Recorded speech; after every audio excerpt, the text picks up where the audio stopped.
Hola, buenos días. السلام عليكم ورحمة الله وبركاته. معاكم مختار ضرار.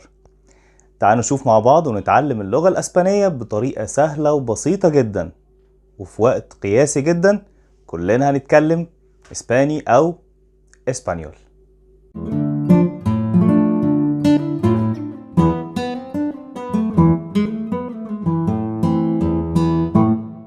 داخل أولى ثانوي محتار، مش عارف تاخد ألماني، فرنساوي، أسباني، إيطالي. بتفكر في كذا حاجة، دي مستقبلها إيه، دي مش مستقبلها إيه. طيب خليني أساعدك وأقولك على حاجات مهمة جدا. أول حاجة، اللغة اللي أنت هتاخدها في ثانوي هي المرحلة اللي أنت محتاج بيها تجمع درجات، اللي أنت محتاج بيها تعدي ثانوية عامة بأفضل درجات من اللغة التانية من غير ما تاخد مني وقت كتير يأثر على المواد التانية. عشان كده بقولك اختار اللغة الأسبانية. أنا مش متحيز خالص للغة الأسبانية، بس أنا فعلا درست الأسباني والإيطالي وبدأت في الألماني وشفت الفرنساوي كمان وتعلمته كويس، ولكن أنا بقول لكم أسهل لغة تتعلمها في وقت قياسي وأسهل لغة تناسب العقلية العربية بتاعتنا في التعلم وفي النطق هي ببساطة اللغة الأسبانية. مش هتاخد منك وقت، مش هتاخد منك مجهود، وأنا هثبت لكم الكلام ده في الدروس اللي احنا هنشوفها. اختار الأسباني عشان خاطر تقدر تجيب فيها مجموع كويس، تجيب ال50 درجة بتوع المادة، وبعد كده لما تخلص ثانوية عامة وتختار كليتك خد كورسات في اللغة اللي انت محتاجها وفي اللغة اللي السوق محتاجها. عدي المرحلة دي على خير، ما تضيعش وقت كتير في اللغة التانية، وانا كمان مش هضيع معاك وقت. وتعالوا نبتدي بالكتاب بتاعنا بتاع اولى ثانوي اللي اسمه بالي. اسم الكتاب بتاعنا زي ما قلت لكم بالي، بس يا سينيور دي مكتوبة بالفي، مش مشكلة خالص، هقول لكم ليه بتتنطق بالي. ده شكل الكتاب بتاعنا، وده شكل المنظر بتاعه، كتاب أولى ثانوي بتاع اللغة الأسبانية. تعالوا نشوف الدرس الأول ونبتدي نعرف ليه اللغة الأسبانية سهلة. كلنا عارفين إن العرب عاشوا في أسبانيا فترة كبيرة جدا من سنة 711 ميلاديا لغاية 1492، فترة كبيرة جدا حوالي 800 سنة.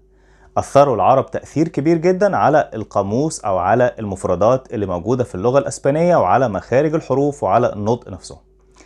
اللغة الأسبانية اتأثرت بالعربي، عشان كده هنلاقي كلمات كتير جدا عربية موجودة في اللغة الأسبانية، زي كلمة أثيتونا الزيتون، زي أثيتي الزيت، زي الجودون يعني القطن. عشان كده تعالوا نشوف مع بعض ونكتشف الدرس الأول واحدة واحدة ونعرف قد إيه اللغة الأسبانية قريبة من اللغة العربية. دي الميزة الوحيدة اللي بتميز اللغة الأسبانية؟ لا، اللغة الأسبانية ليها ميزات كتير جدا، أهمها ودي مشكلة بنعاني منها في الفرنساوي، إن اللي بيتكتب بيتنطق. يعني اللي انت بتقوله هتقدر تكتبه بسهولة حتى لو انت مش ضليع قوي في اللغة الأسبانية. من خلال أي حد بينطق أي كلمة انت هتقدر تكتبها بكل سهولة، يعني مش هيكون عندك أخطاء في الكتابة كتير في اللغة الأسبانية. يلا بينا بسرعة نشوف الدرس الأول بتاعنا اللي عنوانه أولا. طبعا ظاهر حرف الاتش عندنا. أولا كلمة أسبانية موجودة ويمكن كلكم سمعتوها. عارف إنكم بتحبوا البارسا وبتحبوا ريال مدريد والليجا الأسبانية، وكمان بتشوفوا أفلام وبتسمعوا أغاني أسباني كتير جدا. اللغة الأسبانية مش بس موجودة في أسبانيا، اللغة الأسبانية موجودة في أسبانيا وأمريكا الجنوبية كلها ما عدا البرازيل، في منها أجزاء قليلة بتتكلم اللغة الأسبانية. كمان الولايات المتحدة الأمريكية الجزء الجنوبي منها اللي هو قريب من المكسيك معظمه بيتكلم اللغة الأسبانية، عشان كده هي اللغة التانية في اليونسكو بعد الإنجليزية. ناس كتير جدا بتتكلم أسباني وبتعتبر هي اللغة التانية في الولايات المتحدة الأمريكية، وبيتكلموها كمان في غينيا اللي كانت محتلة من أسبانيا، غينيا الاستوائية، وكمان موجودة في أجزاء في شمال المغرب وفي أماكن متفرقة من آسيا وأفريقيا. اللغة الأسبانية لغة مهمة. يلا بينا نبدأ الدرس الأول اللي أنا قلت لكم اسمه أولا. وهنبتدي الدرس بتاعنا على طول بجمل مهمة جدا. هو حضرتك مش هتبدأ بالحروف، لا، هنقول جمل بسيطة كده وبعدين هنشوف الحروف مع بعضنا واحدة واحدة، ومش هسيبكم غير لما تقدروا تنطقوا الحروف وتقدروا تعملوا براكتس عليها وتنطقوا كمان كلمات مع الحروف دي. معقول بالسرعة دي؟ أسرع من كده كمان. يلا بينا بسرعة نشوف الدرس الأول اللي هيظهر دلوقتي حالا. والدرس الأول بتاعنا زي ما قلنا الوحدة بتاعتنا اسمها أولا، وأولا بالأسباني يعني مرحبا. الاتش مش بتتنطق خالص في اللغة الإسبانية، والحرف اسمه اتش بس هو silent يعني كأنه مش موجود، فالكلمة اسمها hola. الدرس الأول بتاعنا في الصفحة اللي مكتوب عليها رقم 9 جايب شوية رسومات وجايب شوية صور وشوية ناس بتتكلم مع بعضها. تعالوا نبتدي واحدة واحدة ننطق الكلام ده ونشوف معناه ايه. أول حاجة فوق مكتوبة Mira los dibujos y completa. ما تقلقوش خالص. Mira los dibujos y completa. بص على الصور وأكمل. طب هنكمل ازاي؟ احنا خدنا حاجة، هنقدر نكمل من غير أي مشكلة وهنشوف مع بعض. في اتنين بيتكلموا مع بعض زي ما انتوا شايفين في الصورة اهو. واحد لابس تيشيرت أخضر وواحد لابس تيشيرت أحمر على الشمال. فبيقول له Hola, ¿cómo te llamas؟ فبيرد عليه ويقول له Hola, yo me llamo سعيد. ¿Y tú؟ فبيكمل وبيقول Me llamo Miguel. ¿Y tú? ¿Cómo te llamas؟ وبعدين مفروض نكمل. طيب ايه الكلام اللي انت قلته ده سينيور؟ هنشوف مع بعض الكلام ده معناه ايه. اولا زي ما اتفقنا معناها مرحبا او اهلا، زي هلو بالانجلش، زي اهلا بالعربي، حتى هي قريبة منهم شوية في النطق او في الشكل. فكلمة اولا دي بنرحب بيها لما بنقابل اي حد بنقول له اولا. وبعدين السؤال هنا في علامة استفهام مقلوبة، وبعدين في نهاية السؤال في علامة استفهام معدولة، وده شيء بيميز اللغة الأسبانية. عشان كده انت لو ما تعرفش اللغة المكتوبة دي ايه، او في كذا لغة قدامك وفي علامة استفهام مقلوبة في الاول وواحدة معدولة في الاخر، اعرف ان دي هي اللغة الأسبانية. شيء موجود فقط عند الاسبان، مش موجود عند اي حد تاني. اي سؤال بيبدأ بعلامة استفهام مقلوبة وينتهي بعلامة استفهام معدولة.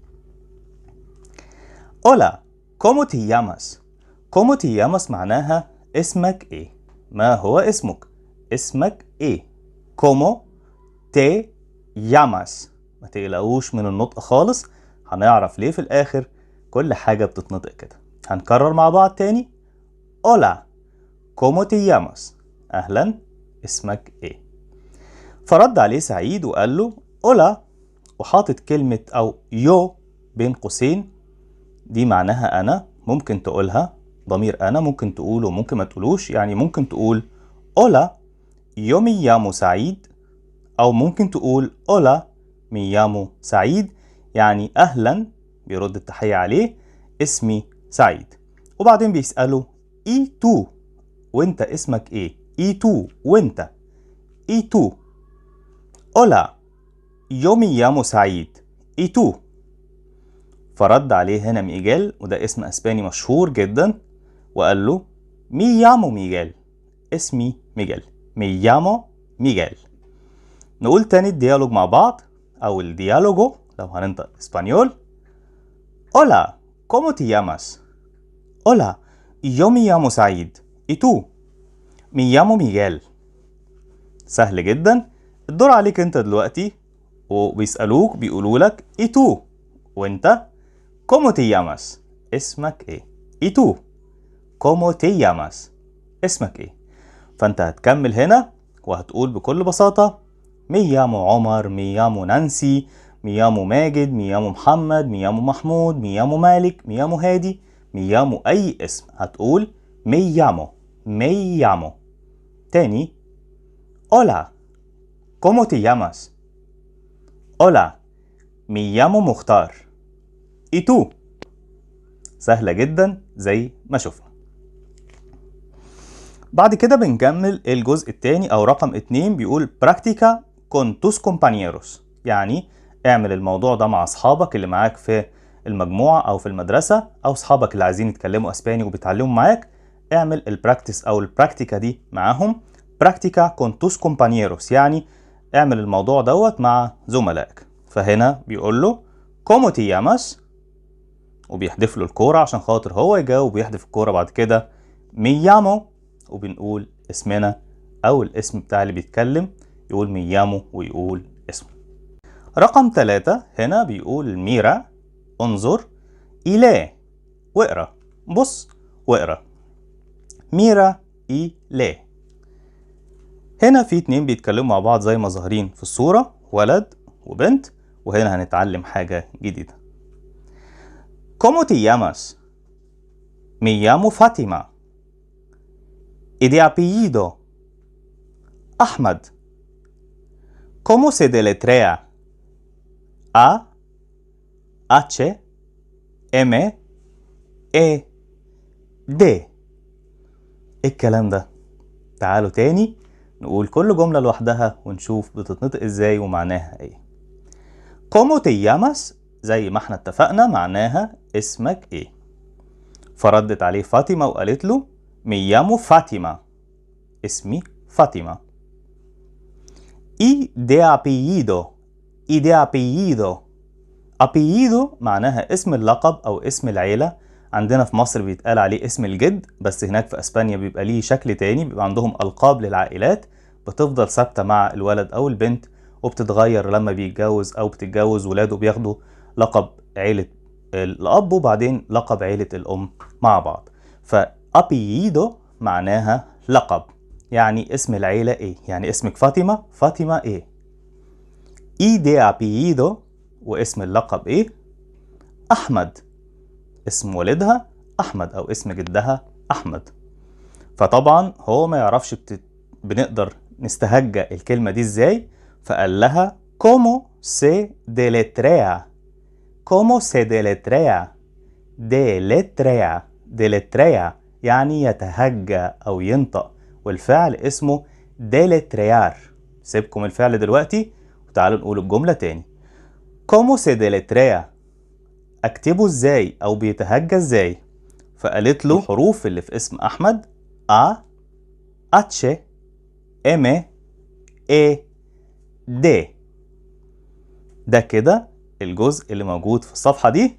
تعالوا نقول اخر جزء تاني مع بعض عشان خاطر يثبت في دماغنا، ونبتدي نشوف اخر حاجة هناخدها النهاردة. Mira ele. ¿Cómo te llamas? Me llamo Fátima. Y de apellido Ahmad. ¿Cómo se deletrea? A H M E D. زي ما شفنا حبايب الحلوين ان الموضوع سهل جدا وبسيط جدا، واي حد في اي وقت في اي سن يقدر يتعلم اللغة الاسبانية بسهولة. انا مش بضحك عليكم وانتوا شفتوا التجربة بنفسكم. تعالوا بسرعة نشوف الصفحة اللي بعد كده ونشوف اخر جزء هناخده النهاردة في الدرس الاولاني.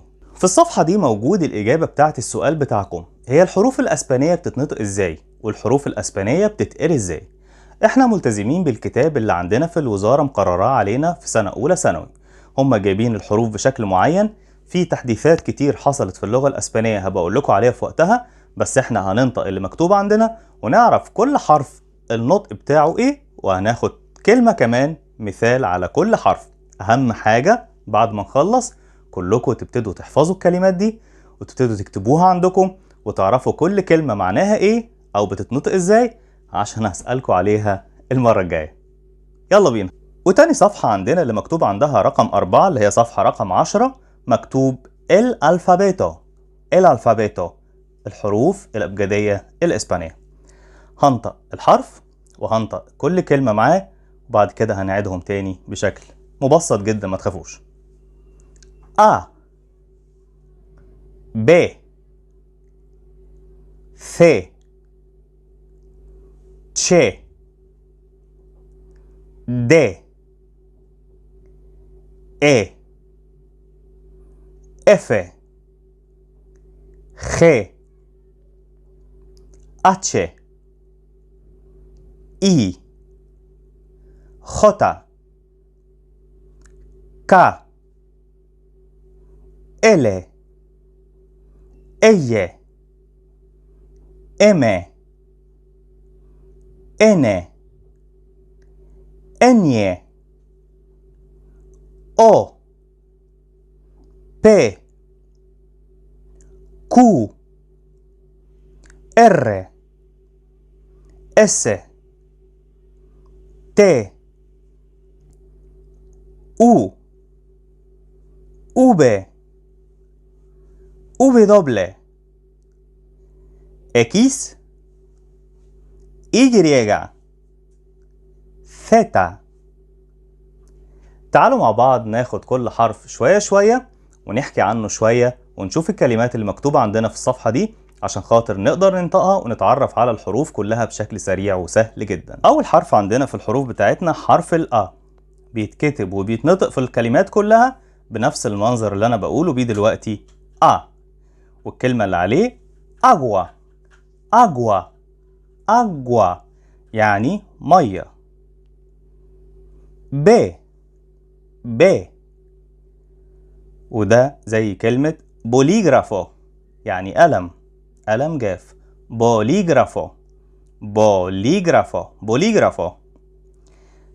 ث، ث، والحرف ده بقوله زي حرف الثاء باللغة العربية اللي هي بتاع الثعلب أو ثعبان، ث، وساعات بيتنطق ثاء، وفي ظروف تانية بنقوله زي حرف الكاف في اللغة العربية، زي كلمة كوتشي، كوتشي يعني سيارة أو عربية، كوتشي.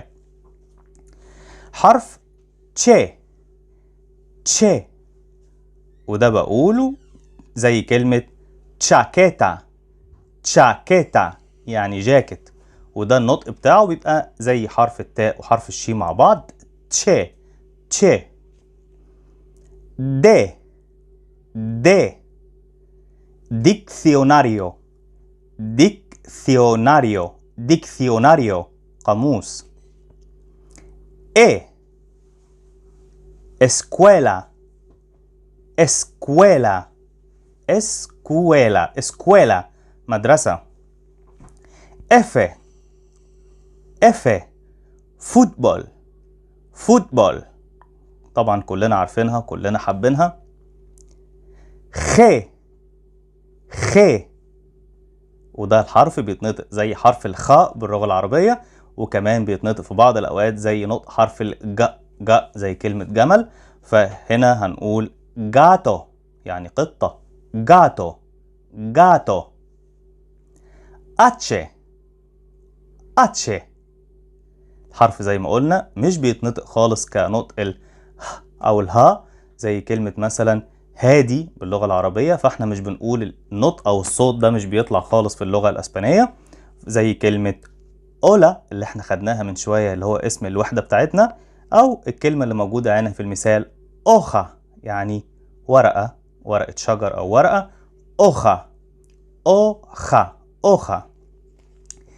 إي، إي، إيسلا زي ما بقوله بكتبه إيسلا. نسيت أقول لكم إن حرف الإيه بتاع اسكويلا ده تاني حرف متحرك، وحرف الإي بتاع إيسلا ده تالت حرف متحرك. يبقى عندنا الحروف المتحركة أ، إيه، إي. الحرف اللي بعد كده خوتا، ده غريب قوي معلش اتعود عليه، خوتا، وده بيتنطق دايما بنطق حرف الخاء أو صوت حرف الخاء بالظبط في اللغة العربية، مش بيتغير ومش بياخد شكل تاني. خوتا زي كلمة خاردين، خاردين يعني حديقة. كا، كا، كيتشوب، والحرف ده نادرا ما بيجي في اللغة الأسبانية، موجود في شوية كلمات بتأثير من اللغة الإنجليزية زي كلمة الكيتشوب أو الكاتشب اللي احنا عارفينه، وكلمة كيلوغرامو، أو الكلمات اللي هي مش من اللغة الأسبانية فمش هنلاقي الحرف ده تقريبا خالص في دراستنا. بعد كده إلي، إلي زي كلمة لابيث قلم رصاص، لابيث، لابيث، لابيث. إيه، إيه، وده تقريبا عامل زي الياء القوية شوية، إيه بنطقه بين الياء وبين بداية حرف الجي وبقوله إيه، إيه، إيه. زي كلمة يابي يعني مفتاح، يابي. خلاص احنا قلنا ان الفي بتتنطق بي في اللغة الاسبانية، يابي. ام، ام، ميسا، ميسا مش ميسا، ميسا انطق كل حرف من الحروف المتحركة زي ما هو، ميسا يعني ترابيزة. ان، ناريث، ناريث أنف. أنيه، أنيه، بينيا، وده حرف غريب شوية مش متعودين عليه. الحرف بيتنطق ني ني، يعني كأنها نون بعديها اي بعديها اي، فبقوله اني، زي كلمة اسبانيا. الحرف ده موجود في كلمة اسبانيا. اسبانيول يعني اسباني. وبرضه هنا عندنا في كلمة الاناناس بينيا بينيا. او او الحرف الرابع معانا في الحروف المتحركة او. ordenador ordenador ordenador كمبيوتر. ب ب واضح ان هو اشد شوية من ب، ودي مشكلة موجودة عند طلبة او الطلاب المصريين اللي بيدرسوا او العرب اللي بيدرسوا اللغة الاسبانية او حتى الانجليزية، لان عندنا في العربي فيها عندنا حرف الباء فقط بنطقه الخفيف، لكن الباء اللي هي عليها 3 نطق اللي هو بنطق ده مش موجود عندنا في الكلمات، فنخلي بالنا في الحتة دي واحنا بنتكلم. فالحرف اسمه ب. والكلمة بروفيسور بروفيسور اكيد كلنا عارفينها. بروفيسور قريبة من بروفيسور اللي هو بالانجليش او بالاسباني يعني مدرس او معلم. بروفيسور. كو كو والحرف ده ليه حكاية غريبة شوية هنحكيها بس مش في الدرس ده. والكلمة اللي عليه كيسو كيسو، بس ده فيه او وفيه ايه وفيه حروف مكتوبة، ما تقلقوش خالص.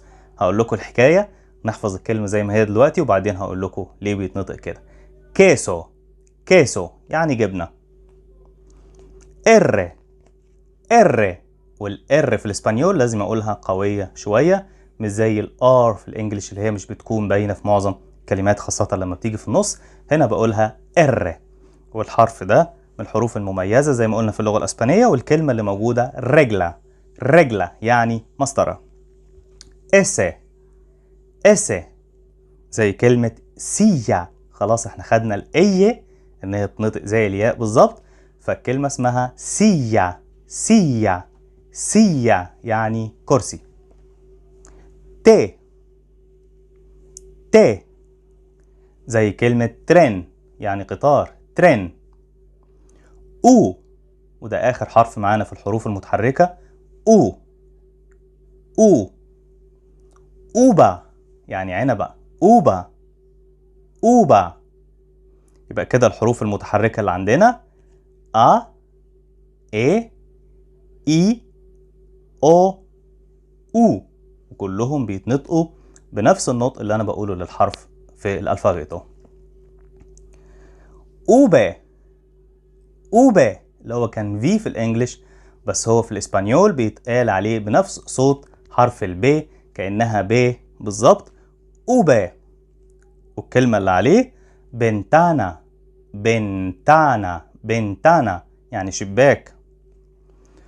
اوبي دوبلة يعني 2 اوبي في بعض. اوبي دوبلة وده نطق الحرف، لكن زيه زي حرف الكا مش موجود في كلمات كتير وتقريبا مش هتقابلوه في اللغة بتاعتكم خالص. زي الكلمة اللي موجودة كيوي، اسم فاكهة عالمي مشهور بالاسم ده في العالم كله، مش من اللغة او مش من نابع من اسبانيا او من اللغة الاسبانية. الكلمات دي هتلاقوها بالمنظر ده كده زي كلمة او واشنطن بتتكتب في الاسباني بالاوبي دوبلة، ولكن هي حرف مش موجود في الكلمات الاسبانية. اكيس اكيس زي تاكسي. جريجا جريجا يعني لاتينية او يونانية، يعني كأني بقول اي لاتينية او اي يونانية. جريجا يعني افهم من كده ان ده بيتقري زي حرف الاي اللي احنا خدناه فوق في الحروف المتحركة بالظبط. هو بيتقري بنفس منظر حرف الاي في الكلمات اللي بيجي فيها، ولكن بيجي في معظم الوقت في نهاية الكلمات او بيجي في كلمات معينة هنبقى نشوفها مع بعض حسب الحرف اللي جاي وراه بيشكله زي ما هو عايز، بس هو اسمه حرف جريجا زي كلمة ياتي ياتي يعني يخت، ودي برضو قريبة من نطق الكلمة اللي عندنا في العربي اللي هو يخت. اخر حرف ويمكن كلكم لاحظتوا ان انا في كلمة لابيث ان انا نطقت الحرف ده ثاء زي حرف الثاء اللي خدناه فوق، هو الحرف اسمه ثيتا وفعلا بيتقري دايما زي حرف الثاء زي كلمة ثاباتو يعني حذاء. ثاباتو ثاباتو ثاباتو. وطبعا بكل بساطة ده الالفابيتو الاسبانيول المشهور جدا، ده نوسترو الفابيتو او ده الألفابيتو بتاعنا أو الأبجدية بتاعة اللغة الأسبانية سهلة جدا، والكلمات سهلة جدا، وأكيد دايما هتفضل في الذاكرة بتاعتكم. وأعتقد المرة الجاية كلكم هتكونوا حفظتوا وعرفتوا الكلمات دي. Hola, ¿cómo te llamas? Me llamo María. Hola, ¿cómo te llamas? Hola, me llamo Leo. أهم حاجة إن أنا أبتدي أحاول أبراكتس أو براكتيكار الحاجات اللي خدناها دي كلها. يعني إن أنا أبتدي كل كلمة من الكلمات اللي خدناها أحاول أعمل لها ديليتريار، أتهجاها. كومو سي ديليتريا، بتتكتب إزاي. ده هيساعدني كتير إن إيدي تاخد على كتابة اللغة الأسبانية. مش مشكلة لو غلطت، بس أنا بتعلم، فأطلب منكم الكلمات اللي خدناها تعملوها كلها واجب كومو سي ديليتريا أو تتكتب إزاي. وبعد ما خدنا الحروف الأسبانية أنا مش هطول عليكم أكتر من كده، كفاية أوي كده. نشوف المرة الجاية هناخد إيه وهنخش إزاي أكتر وأكتر في اللغة الأسبانية لغاية ما نتكلمها كلنا. شكرا ليكم، شكرا لمتابعتكم. وآخر حاجة هقولها لكم كلمة أو تحية تعرفوها: أستا لا بروكسيما، يعني أشوفكم المرة الجاية على خير. أستا لا بروكسيما.